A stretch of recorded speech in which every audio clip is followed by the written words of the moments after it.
Oi, pessoal, bom dia, boa tarde, boa noite. Não sei onde você está, eu estou aqui na Peri e hoje eu venho, neste momento, apresentar para vocês um pouco daquilo que vai ser o nosso trabalho daqui a pouco, né? No terceiro B, terceiro C na quinta, terceiro D já fez, mas para reforçar que vocês vão desenvolver aí as atividades. A gente vai voltar a analisar a estrutura de uma redação.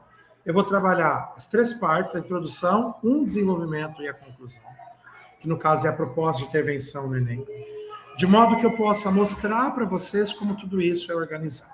Vamos começar? A gente começa pela introdução, né? A gente sabe que o primeiro passo é a introdução. E aí vem aquela pergunta que não cabe. Muitos ainda têm dúvidas como produzir uma introdução de um texto dissertativo argumentativo. Vamos tentar entender como produz a introdução? Estou mudando aqui isso, agora achei o certo. Olha lá, a gente começa na introdução sempre contextualizando com o tema. O que é o contexto? É tudo aquilo que a gente traz de fora para poder relacionar com o nosso tema.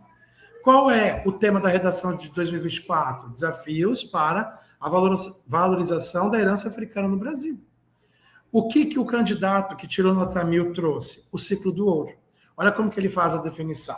O ciclo do ouro ocorrido no Brasil no século XVIII acarretou o aumento do número de escravos provenientes do continente africano no país, trazidos com graves diferenças culturais entre si, sem que fossem levados em consideração os aspectos regionais e sociais de suas origens, ocasionando uma homogeneização forçada de indivíduos. Então, olha lá, ele está dizendo que no ciclo do ouro forçou os indivíduos a se tornarem únicos. Por isso a ideia do homogeneizar, algo homogêneo, é igual. Observem que agora ele fará uma conexão. Ele vai conectar o tema com o contexto. Por isso que ele vai usar a expressão atualmente. Olha lá, atualmente, de forma análoga, a história colonial brasileira ainda há uma forte tendência à padronização cultural. Olha o posicionamento, nós chamamos isso, e depois nós vamos ter aula de construção de tese. Olha o que ele está falando. Há uma padronização cultural. Então, há uma forte tendência a essa padronização cultural da África, desprezando sua pluralidade, seu legado. Ele está dizendo, olha, a sociedade hoje, a gente não valoriza a cultura africana. E aí, o ensino médio, o que ele vai acontecer? Se ele tem uma tese, é porque ele acha isso. Agora ele vai colocar o que é que tem levado a ele pensar assim. Lembra lá da leitura do tema? Lembra dos direcionadores? A gente vai chamar de argumentos. O que são esses argumentos? São os que estarão junto com a tese dele. Ou seja, ele vai, no desenvolvimento, construir o seu desenvolvimento a partir desses argumentos. Olha o que ele vai dizer. Assim, dois grandes desafios para a valorização da herança africana no Brasil devem ser debelados, ou seja, devem ser discutidos. Aqui você tem que pensar que ele está colocando o tema da redação. Isso quer dizer que o tema tem que aparecer na introdução.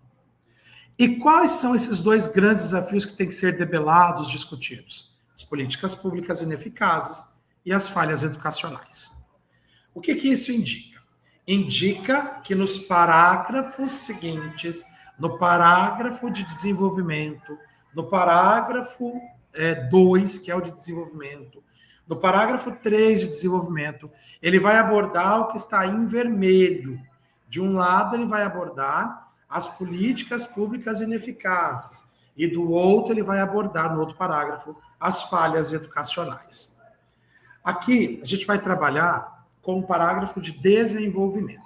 Vocês vão dizer assim para mim, professor, mas o que é um desenvolvimento? É quando você trabalha com a ideia que você colocou aqui em cima, anteriormente. O que você colocou aqui? Políticas públicas ineficazes. Não foi primeiro? Não é uma causa que você identificou do problema, no caso, ser uma causa para ser um desafio para a valorização da cultura africana? Ele agora vai desenvolver isso na parte seguinte, no parágrafo seguinte. Ele vai dividindo, é muito importante vocês observarem os períodos como eles são organizados. Gente, cada período traz uma informação. O primeiro período a gente chama de tópico frasal. O que é o tópico frasal? Letra maiúscula até o ponto final do primeiro período do desenvolvimento, seja o primeiro ou seja o segundo. O que tem aí? Ele vai trazer isso aqui. Ele vai falar sobre as políticas públicas ineficazes, que no caso seria o D1, desenvolvimento 1. Olha como que ele aborda.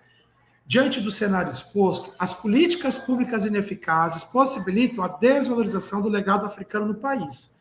Por quê? Uma vez que elemento de conexão, por quê? De causa, explicação. Porque elas impedem o estabelecimento concreto de uma revisão histórica pautada em mais oportunidades, proteção e visibilidade para pessoas pretas. Ele está trazendo que é a política pública ineficaz que faz com que as pessoas pretas não tenham o seu legado valorizado, no caso, a sua herança cultural.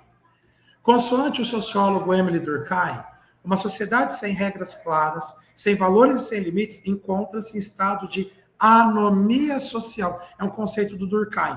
Agora, um detalhe. A gente chama isso de repertório. E aqui, o que é o repertório? É o que eu estou trazendo de fora para dialogar com a minha argumentação. Tomem bastante cuidado, porque o Enem 2025 puniu repertórios de bolso. O que é o repertório de bolso? Quando você não conecta com o seu tema. É obrigatório ter um repertório? Não é obrigatório. Redação não precisa ter repertório, mas você tem que saber articular as suas informações. A gente tem um esquema, né? A puxa B, que puxa C, que puxa D. A gente vai tendo o esquema da construção da argumentação. Não é aula. Eu só quero que vocês enxerguem esses elementos no desenvolvimento.